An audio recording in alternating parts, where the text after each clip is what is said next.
Hello,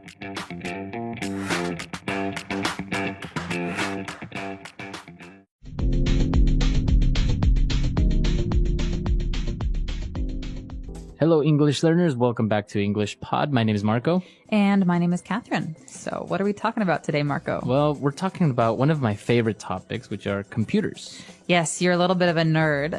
A little bit.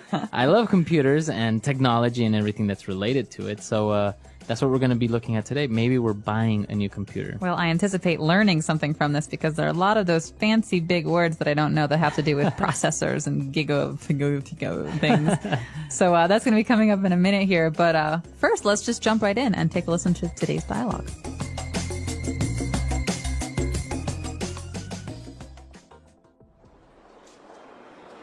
So, can you fix it? I'm sorry, sir. This computer is not broken or damaged. It's simply just too old. That's why your programs and applications are running slow. There really isn't much I can do. What do you mean? I bought this computer just 3 years ago.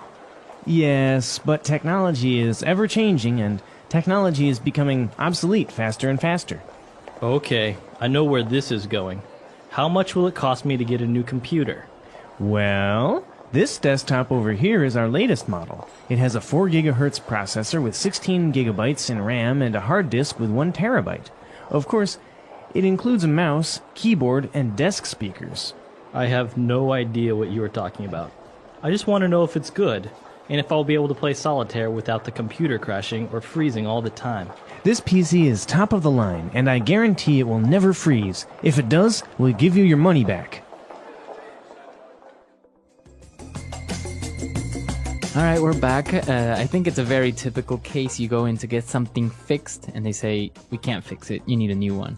Yes, and not only a new one, but a bigger and better and faster one. And more expensive, obviously. Obviously. It's called the upsell. The upsell, yeah.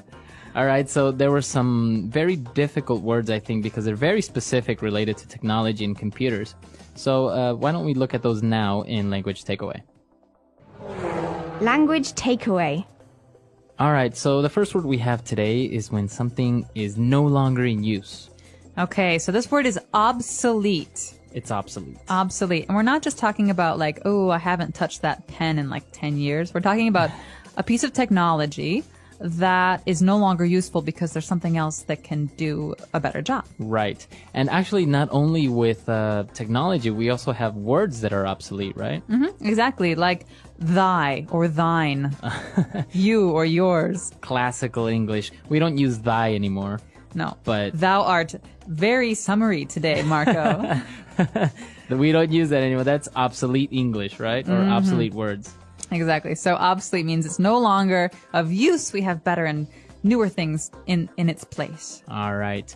And now moving on, when the salesman was describing the characteristics of the computer, he used some prefixes that were a little bit strange, right? Like, for example, giga. Giga what? Giga. All right. So these are actually prefixes that have to do with numbers. And so this is not just a computer thing. This is a math thing or a science thing. So, okay. So we've got 3 different prefixes. A prefix is something we tack on at the beginning of a word. So we have hertz or byte, right? These are little bits of a computer, byte. Right. So you have like megabytes. Megabytes we've all heard before. That's the smallest here. We've got megabytes, but bigger than mega, we've got gigabytes. A giga. Yeah. So now, for example, the hard drives are 250 gigabytes. You might even hear someone say gigs. You've got a Gigs, 250 gig hard drive. Yeah. But what's bigger than giga? Now it's the terabyte. Ooh, tera. It sounds like boom, boom, boom, boom. Yeah, Huge. I actually wondered what would happen after gigabyte, because it's so much information already, and now it's the terabyte, so it's like 1,000 gigabytes. So that's like 200 movies. That's probably more than that. It's amazing the amount of Yeah. storage you can have, and how small it actually is. So mega, giga, tera, going Right. from littlest to biggest. All right. And, well, he described a 4 gigahertz processor. Okay, so the processor is our next word, and this is actually something that that determines how fast your computer is going to run. So it comes from the word to process, right? Right. To like calculate or to think. Do even. To do. So you have different examples, like a word processor. Right, so it's like Microsoft Word. It allows you to make Word documents. You can also say to process data. You're trying to calculate it. But in this case, a processor is like a little brain that's the center of the computer, and that's where all the information gets processed. Yeah, so it's the brain of the computer, essentially. And the bigger it is, the faster it can go. Exactly. And, well, if you don't have a very good processor, your computer is bound to freeze. Okay, so freezing is another key word, especially when talking about computers. This one drives me nuts. To freeze, it means to stop moving. Right. Right? So, well, it has a couple different meanings. You might have heard it about ice before, but to freeze here, we're talking about stopping moving. So we have a game called Freeze Tag, where if I touch you, you have to stop running. Right. But here we're talking about a computer freezing. I'm moving my mouse and I'm typing, and all of a sudden, It doesn't work my anymore. mouse doesn't move. I can't close or open or do anything, and it's really frustrating. It's very, especially if you're doing something and you didn't save your work, it's gone. Right? So if your computer freezes, then usually you have to restart it or turn it off or not. So that is about it for those words, but let's take another listen and slow the dialogue down this time so we can catch some of those big words.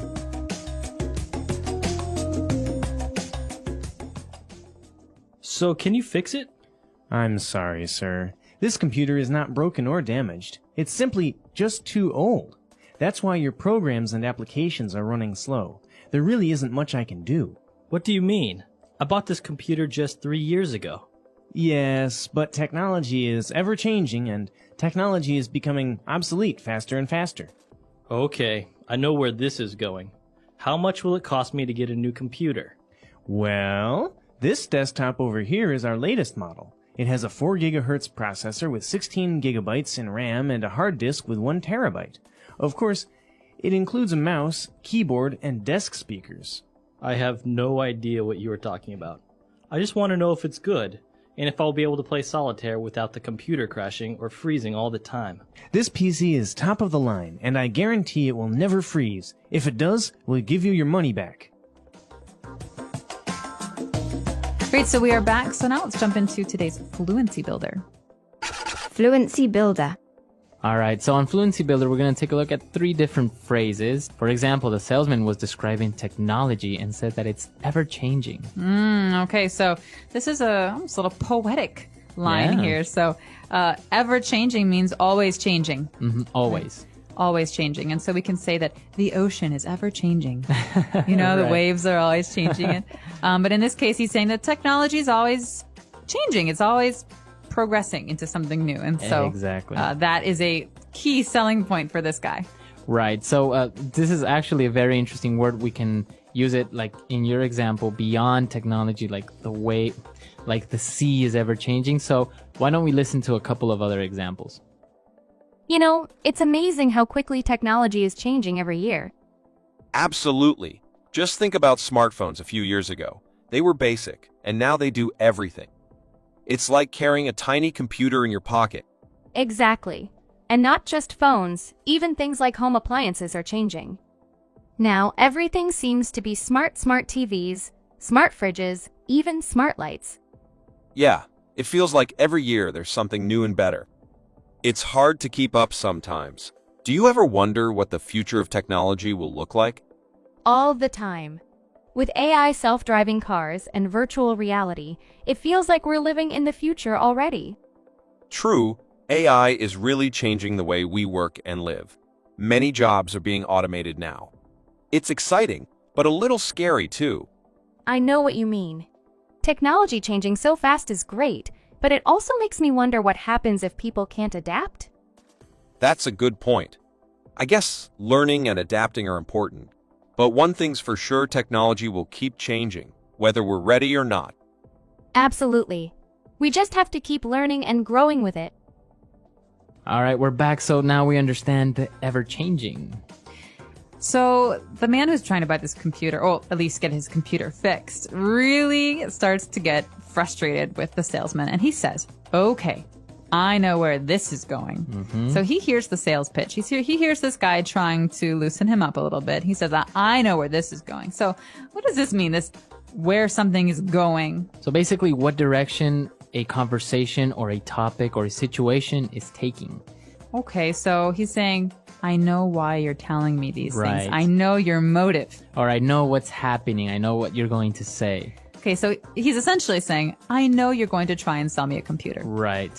All So you can use it in other circumstances, right? For example, a relationship.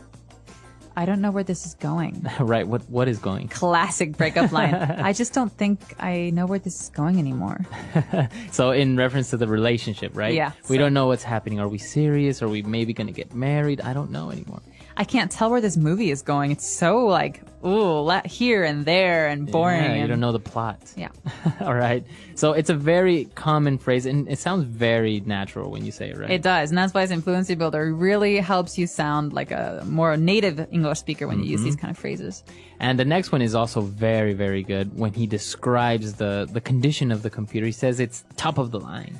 Top of the line. Now, what line we're talking about, I do not know, but this Like is above average line. right. So this is the best of the best. This is the top model or the top computer, and you can definitely imagine a car salesman using this. Yeah. Yes, this BMW is top of the line.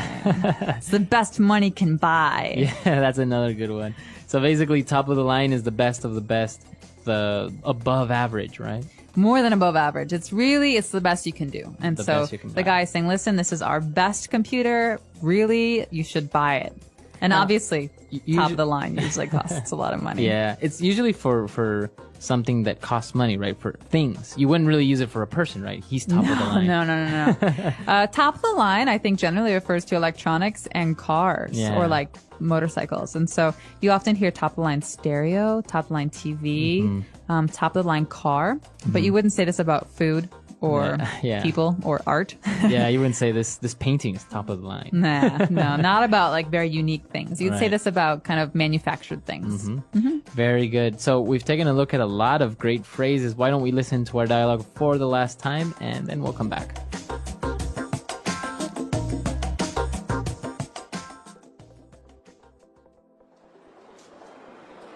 So, can you fix it? I'm sorry, sir. This computer is not broken or damaged. It's simply just too old. That's why your programs and applications are running slow. There really isn't much I can do. What do you mean?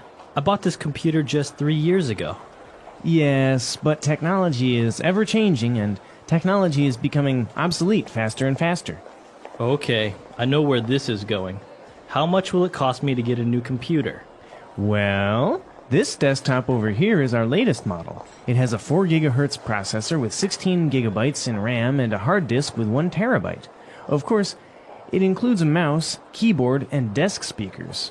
I have no idea what you are talking about. I just want to know if it's good, and if I'll be able to play solitaire without the computer crashing or freezing all the time. This PC is top of the line, and I guarantee it will never freeze. If it does, we'll give you your money back.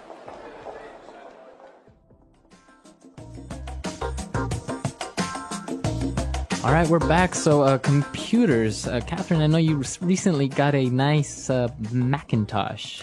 Yeah, I did. It's one of those big screen ones, right? Yeah, it is. It's a desktop, right? So it's not a laptop. And it's got a very fast processor because Macs started using Intel processors a couple of years ago, and that made them much faster. Wow, and this processor actually has 2 cores, right? So basically it has 2 different brains almost within one processor. Which gives it really bad headaches. She complains to me often. Are you a big Mac fan or PC fan? I'm a Mac fan. Really? I've been converted. My roommate in college, my sophomore year, had a Mac, and ever since then, I've really gotten into them. So, Really? yeah, I went Mac and didn't turn back. I still honestly cannot really use a Mac. I get confused. I'm looking for the start button, and I'm looking for where my documents are. It's really hard to change over, right? Yeah. But once you do, you don't want to change back because everything is so much easier on a Mac. Really? But if you're really into PC gaming, then you should probably stick with the PCs because the games just don't really compare on Macs. But I've heard that also Macs don't really suffer from viruses, right? No, they don't, which is great because I always used to get these viruses that would slow down my computer because, you open some email and all of a Yeah. sudden there's nastiness on your desktop.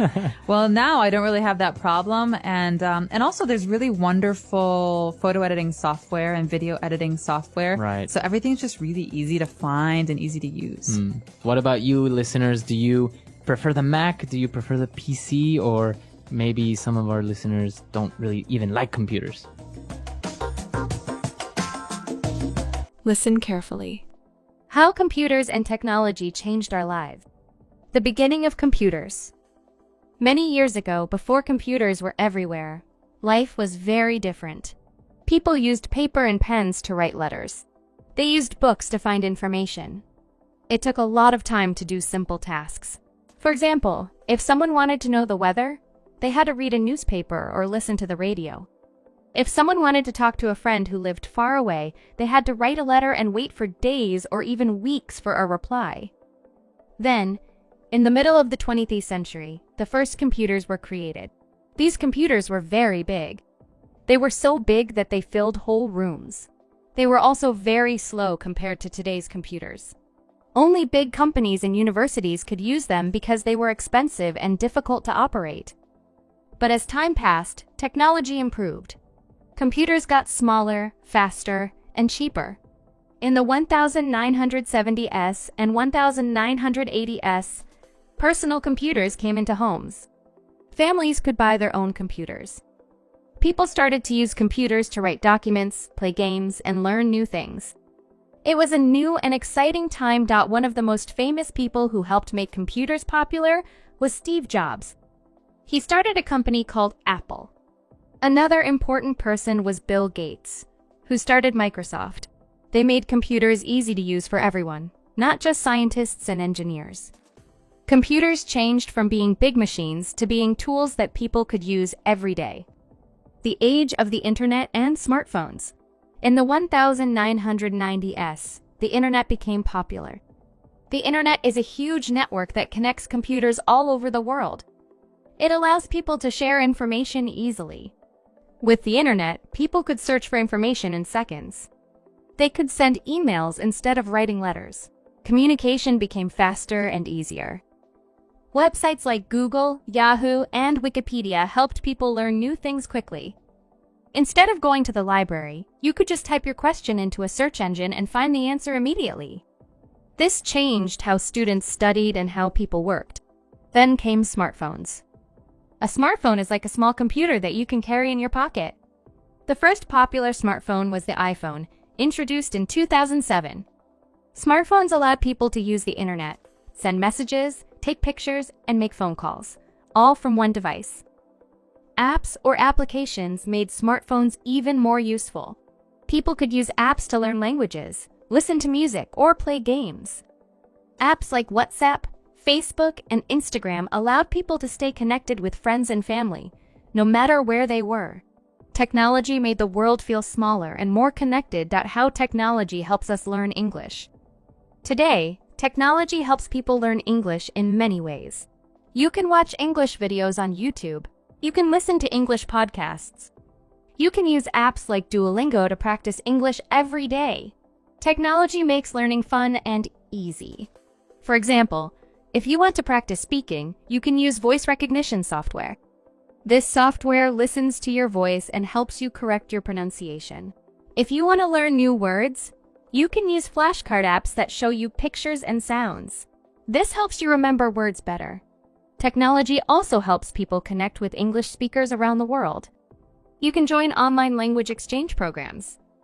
You can chat with people from different countries and learn about their culture. This is a great way to practice English and make new friends. The future of computers and technology. Computers and technology are still changing. Now, people are talking about artificial intelligence, AI. AI is a kind of computer program that can think and learn like a human. AI can help people do their work faster. It can also help doctors find diseases, help teachers teach better, and help drivers stay safe on the road. In the future, we might see even smarter computers. Maybe robots will help us at home. Maybe we will wear smart glasses that show us information wherever we look. Technology will keep making life easier and more interesting. But with all these changes, one thing is very important: learning Learning how to use technology is as important as learning how to read and write. If you understand computers and technology, you can do many things. You can work better, learn faster, and connect with people all over the world. Final thoughts. Technology and computers have changed our lives in amazing ways. They make learning English easier and more fun. They help us stay connected.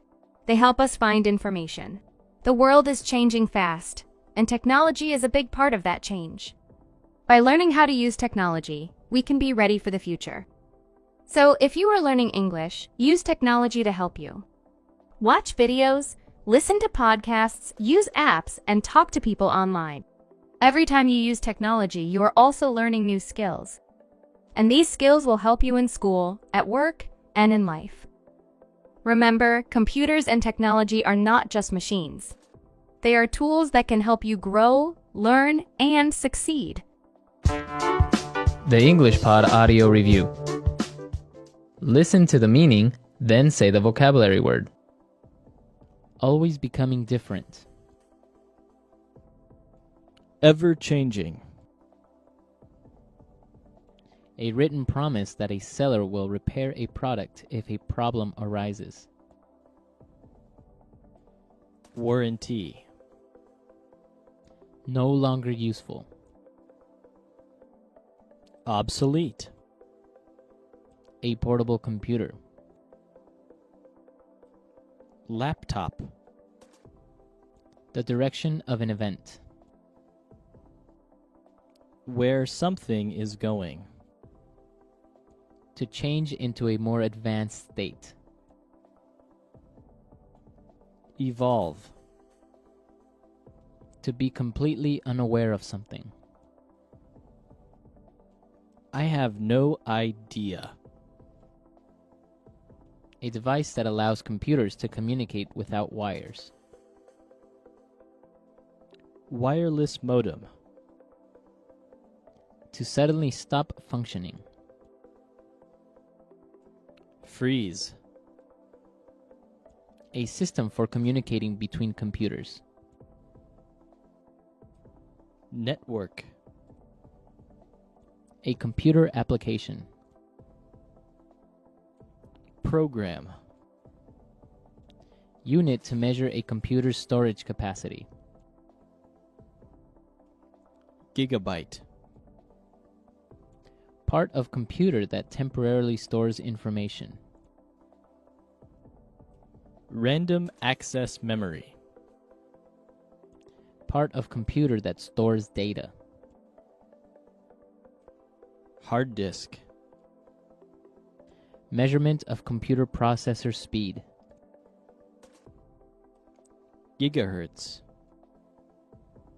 Device in a computer that manages operations. Processor. To suddenly stop functioning. Crash. To make a written promise. Guarantee. Let's try that faster. A computer application. Program. Measurement of computer processor speed. Gigahertz. The direction of an event. Where something is going. Unit to measure a computer's storage capacity. Gigabyte. No longer useful. Obsolete. Device in a computer that manages operations. Processor. Always becoming different. Ever-changing. A device that allows computers to communicate without wires. Wireless modem. A written promise that a seller will repair a product if a problem arises. Warranty. Part of computer that stores data. Hard disk. To suddenly stop functioning. Crash. To make a written promise. Guarantee. Part of computer that temporarily stores information. Random access memory. To suddenly stop functioning. Freeze. A portable computer. Laptop. To change into a more advanced state. Evolve. A system for communicating between computers. Network. To be completely unaware of something. I have no idea. Now say the word and hear it in a sentence. Ever-changing.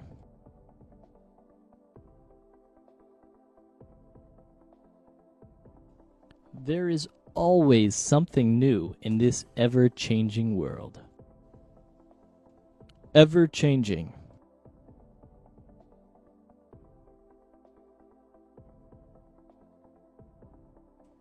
Times are ever-changing, and we must prepare ourselves better every day.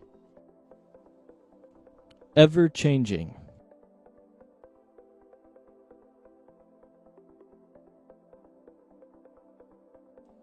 The flu is an ever-changing virus that continues to claim many lives. Obsolete.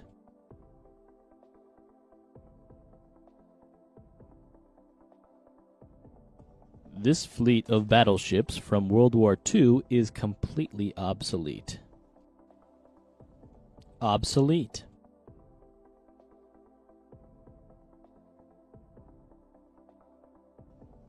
Broom is an obsolete word that means mist or fog. Obsolete.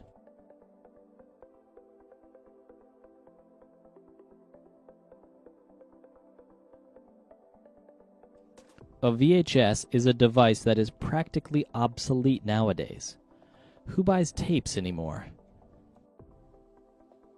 Where something is going.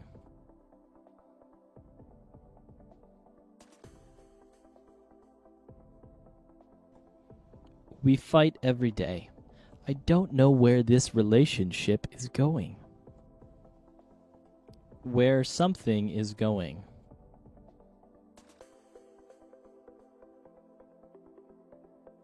Where is this movie going? I don't understand what's happening. Where something is going.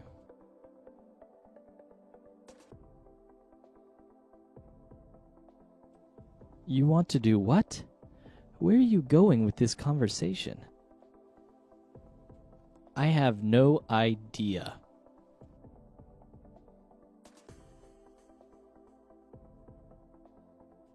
I can't find my keys. I have no idea where I put them. I have no idea.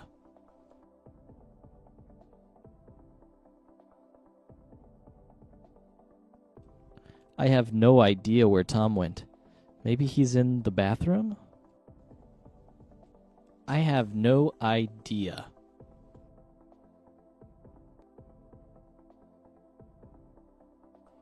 You have no idea how embarrassed I was. I mean, I accidentally burped while presenting my project to the board of directors. Freeze.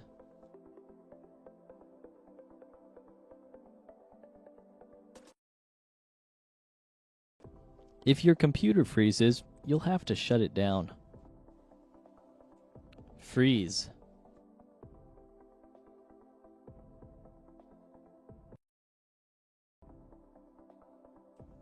Something is wrong with my mobile phone. It keeps freezing. Freeze.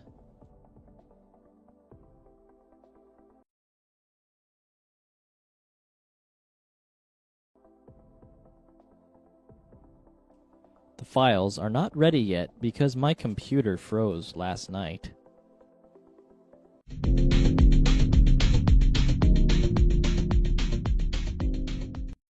Hello everyone and welcome to English Pod. My name is Marco. Hi, everyone. My name is Catherine. What do you got, Catherine, for us today? That's a good question. Well, we've got a little bit of a Seinfeld situation. So, for those of you who are not familiar with this American TV show, which, by the way, is one of my favorites, Seinfeld is a TV show, a comedy about very awkward, very common situations that are taken to the extreme. Right, so it's a very popular show. It was around for like 10 years, I think. Yeah. And but it's not airing anymore. Well, they're not making new episodes anymore. No, you have to see them in reruns. Reruns, right? So we have a situation that's very common. It was and it was pretty funny on the show. It's a guy trying to rent a car. Okay, so he's probably at the airport or traveling, and he's had a long flight and he wants to rent a car, but of course there are some problems. So Right. This is an elementary level lesson, by the way, so keep that in mind as we listen to this dialogue one time. Hi, I made a reservation for a mid-sized vehicle. The name is Jimmy Fox. I'm sorry. We have no midsize available at the moment. I don't understand. I made a reservation. Do you have my reservation? Yes, we do. Unfortunately, we ran out of cars. But the reservation keeps the car here. That's why you have the reservation. I know why we have reservations. I don't think you do. If you did, I'd have a car. See, you know how to take the reservation. You just don't know how to hold the reservation. And that's really the most important part of the reservation, the holding. Anybody can just take them. But we do have a compact or an SUV if you'd like. Fine. I'll take the compact. All right. We have a blue Ford Focus for you, Mr. Fox. Would you like insurance? Yeah, you better give me the insurance because I'm gonna beat the hell out of this car.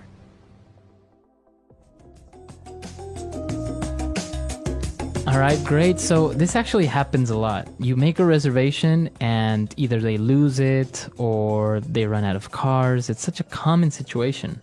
And it's not just cars. Sometimes this happens at restaurants too, and it really makes me angry. Yeah, that happens a lot. You show up and they're like, oh, we don't have a reservation. And you're just like... Well, then you have to keep yourself in check. You can't really get angry. But this guy does. So Yeah. Let's take a look at the language takeaway to find out what are some of the words we're using here to describe renting a car and what kind of car we're talking about. Language takeaway.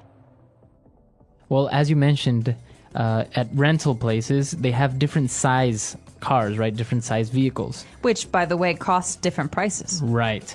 So let's take a look at the sizes that they mentioned in the dialogue.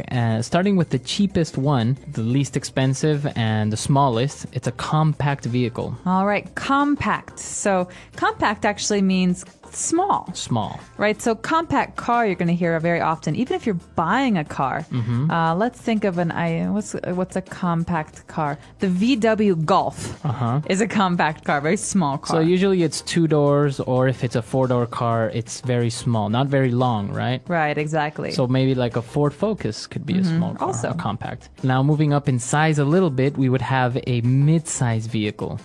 Okay, mid-size vehicle is, it's a giveaway here because mid means middle.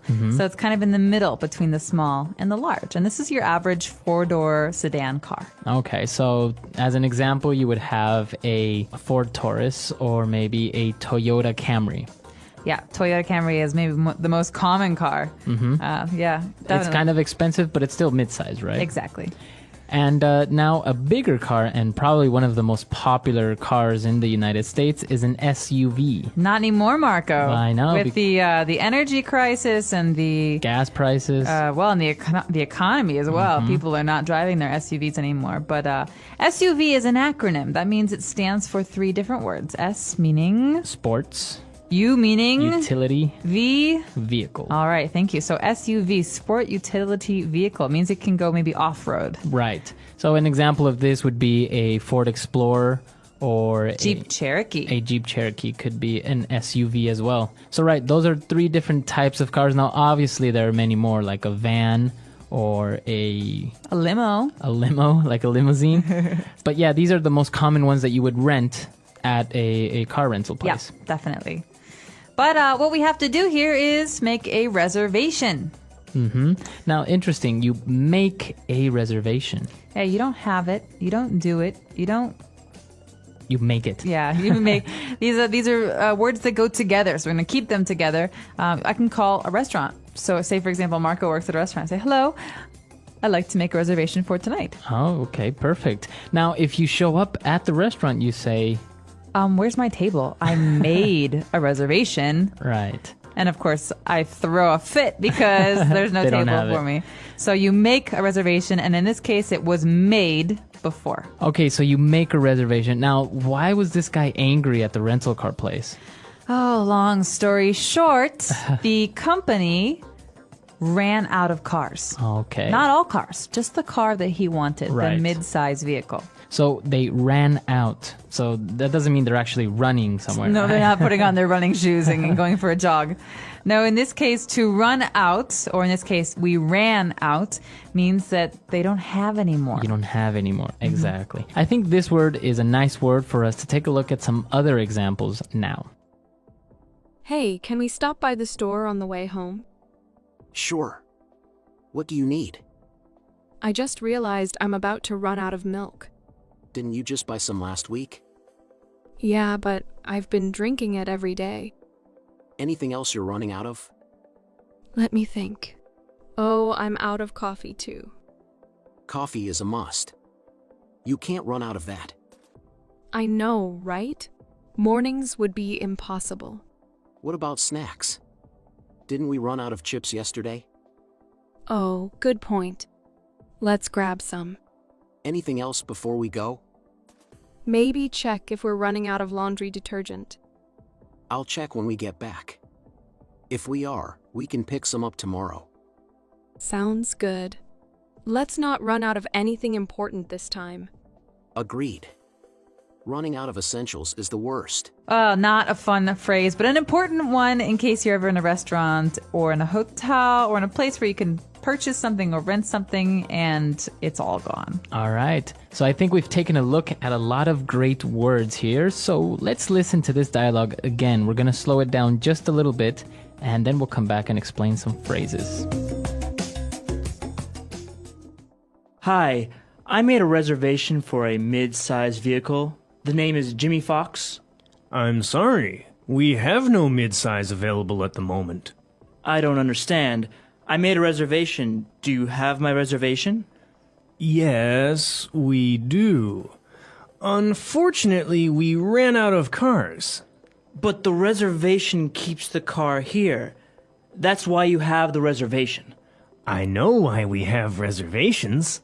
I don't think you do. If you did, I'd have a car. See, you know how to take the reservation. You just don't know how to hold the reservation. And that's really the most important part of the reservation, the holding. Anybody can just take them. But we do have a compact or an SUV if you'd like. Fine. I'll take the compact. All right. We have a blue Ford Focus for you, Mr. Fox. Would you like insurance? Yeah, you better give me the insurance because I'm gonna beat the hell out of this car. And we're back. So, Marco, we've got a couple phrases here that deserve some attention. So let's take a look at them in today's Fluency Builder. Fluency Builder. So the first phrase that I want to take a look at is when the agent says, "I'm sorry, we have no mid-size available at the moment." Okay, so do they or do they not have any? Yeah, she says, "We have no mid-size." Okay, so another way to say this is, we haven't got any. Or we don't have any. Okay, but in this case, you can just simplify it and say we have no. Mm-hmm. Why wouldn't you say we have none? Good question, why? Because we need a thing here. We have no cars, we have no cake, we have no food. So this is a very common phrase in English, and remember to put the thing at the end. So, for example, can I say, I have no money? Absolutely. I'm so Right. sorry, Marco, but I'm not going to lend you. I have no money. Seriously, lend me some money. So we have no. This is interesting because this is not a structure that is usually learned through textbooks, right? You usually say, I don't have, or we haven't got. Exactly. This is very spoken because you would never say, I go no. Right, exactly. Right? We have to talk about something that that has an object, something that we have. So here, I have no is very spoken, very common. It's got another phrase that is also not taught so much in those textbooks that we were just mentioning. So what's that phrase at the end? Well, Threat. It's a threat. The guy is so angry, he leans over the counter and he points his finger in the agent's face. And what does he say? He says, yeah, you better give me the insurance. You better. You better. All right, so you better than me? No, it's not like better, like something is good, right? You'd better is like a suggestion, but a very strong one. Okay, right? Very strong. This is a threat. Yeah, You'd better eat your dinner or I'm going to send you to your room. Exactly. All night. Yeah. So as you can see, he says, you better give me the insurance. But the grammatically correct way would be, you had better. You had better. So the contraction would be you'd better. Exactly. You had better do this. So this is it's a hypothetical situation. You had better do this. If you don't do this, bad things will happen. So remember that here we've got the grammatically correct form that you should write, you'd better, or the spoken form, you better. You better. I think in this one we should also listen to some other examples to get a better idea of how we can use this very strong suggestion. Are you ready for your meeting today? Not really. I still need to finish the slides. You'd better hurry up. What time does it start? In about 2 hours.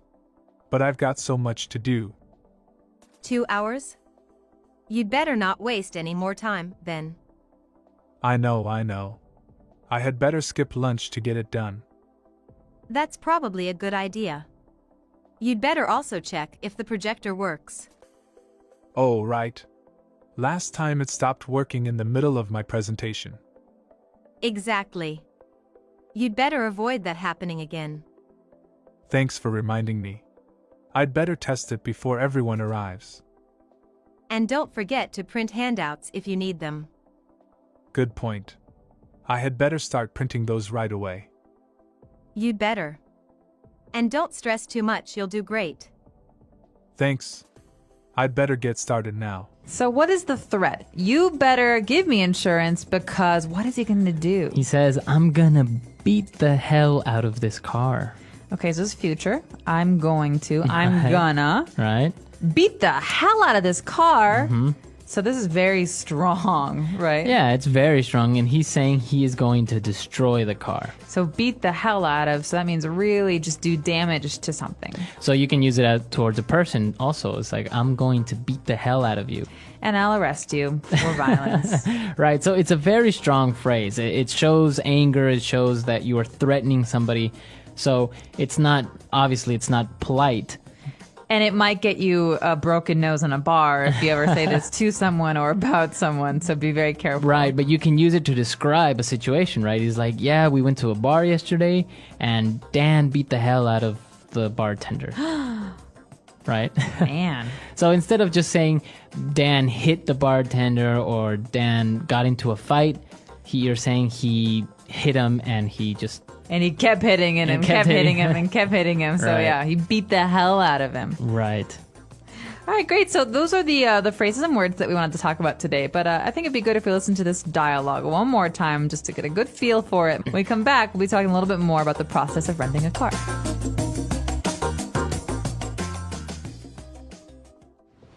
Hi, I made a reservation for a mid-sized vehicle. The name is Jimmy Fox. I'm sorry. We have no midsize available at the moment. I don't understand. I made a reservation. Do you have my reservation? Yes, we do. Unfortunately, we ran out of cars. But the reservation keeps the car here. That's why you have the reservation. I know why we have reservations. I don't think you do. If you did, I'd have a car. See, you know how to take the reservation. You just don't know how to hold the reservation. And that's really the most important part of the reservation, the holding. Anybody can just take them. But we do have a compact or an SUV if you'd like. Fine. I'll take the compact. All right. We have a blue Ford Focus for you, Mr. Fox. Would you like insurance? Yeah, you better give me the insurance because I'm gonna beat the hell out of this car. You know, I heard that in Florida, or in certain cities of California and Florida, you can actually rent luxury cars. Oh yeah, you can do that in most places. You can rent like a Porsche or a Lamborghini or a Ferrari. Yeah. Obviously, it costs a lot of money, but it gives you the opportunity to maybe drive one of these cars that you obviously wouldn't have the money to buy. Yeah, especially if you're talking about those warm places like Florida, California, you want to be in the sunshine, you get a convertible. You got to get a convertible. Yeah, so I think the insurance premiums on those particular cars are very high, though. So you're not only paying for the car, but you're also paying for the insurance and possibly the speeding tickets. Yeah, of course. I can't imagine renting one of those cars and not getting a speeding ticket. Exactly. The English Pod Audio Review. Listen to the meaning, then say the vocabulary word. To make an arrangement to hold something for later. Make a reservation. To make arrangements for later. Book. To not have any. Have no. The protection that is offered by an insurance policy. Coverage. Contract signed with details of car rental. Rental agreement. To have no more. Run out. You should.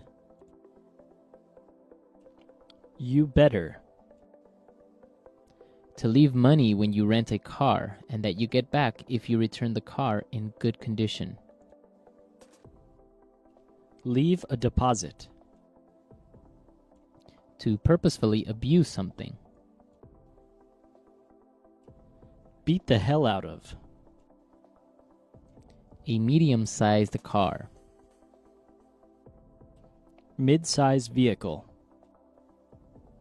The amount of money to be paid per day the car is rented. Daily rate. At the present time. At the moment. A small car. Compact. Sport utility vehicle. SUV. Protection from costs of accidental damage. Insurance. Let's try that faster. To make an arrangement to hold something for later. Make a reservation. Contract signed with details of car rental. Rental agreement. To not have any. Have no. A small car. Compact. At the present time. At the moment. Sport utility vehicle. SUV. To have no more. Run out. The protection that is offered by an insurance policy. Coverage. The amount of money to be paid per day the car is rented. Daily rate. A medium-sized car. Mid-size vehicle. Protection from costs of accidental damage. Insurance. You should. You better. To purposefully abuse something.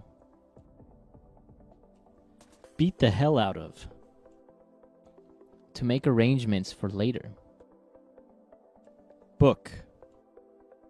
To leave money when you rent a car and that you get back if you return the car in good condition. Leave a deposit. Now say the word and hear it in a sentence. Make a reservation.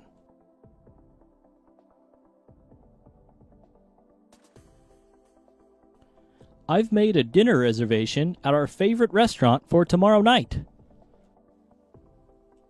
Make a reservation.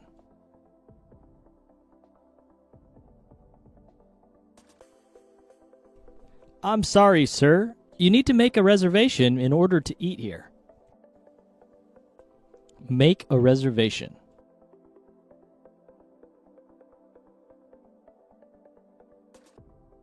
Many hotels now offer a service where you can make an online reservation. Have no.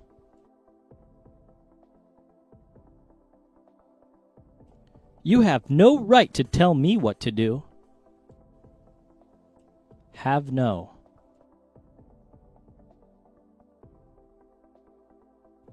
We have no electricity in the building. Have no.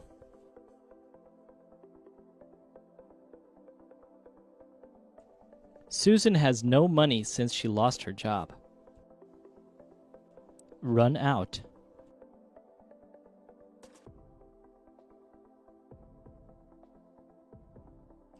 We're going to run out of gasoline. You need to find a gas station soon. Run out.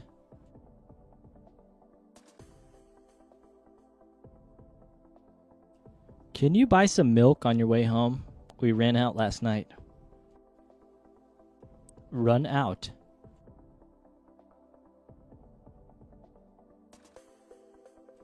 My pen ran out of ink. Can you lend me one, please? You better.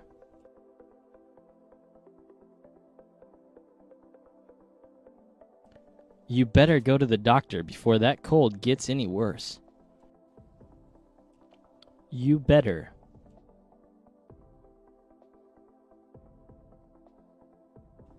You better watch out. It's dangerous to go out this late. You better.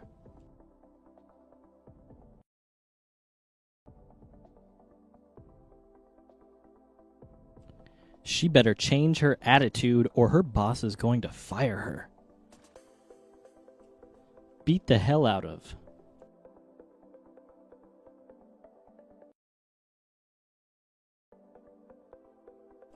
Our team beat the hell out of the other team last week in the game. Beat the hell out of.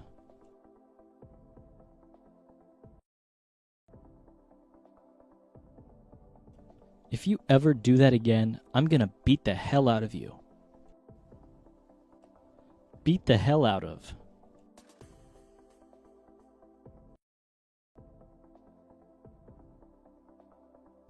Did you see that? That dog just beat the hell out of that poor cat.